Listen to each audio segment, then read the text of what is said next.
Hello guys, গরম তো অনেক। টুডে আম্মা কাটবো যার যে কাজ। আমরা স্টেক খাবো। পর্যন্ত অপেক্ষা স্টেক করুন। কাটা হবে। দেরি হয়ে যেতেছে।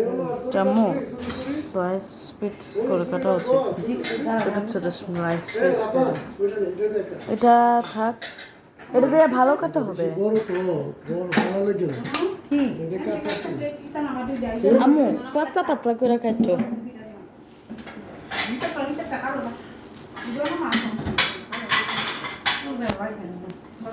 ওরা ভালো আছে। তুমি কেন পণ্ডিতি গুলো না, করো?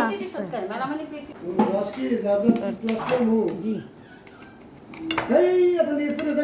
করবে না।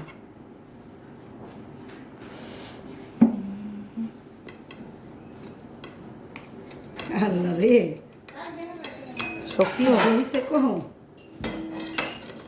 প্লেটটা ভাঙ্গা লাইবো ওর কাছে যাও তুমি আয়া দাঁড়াইছে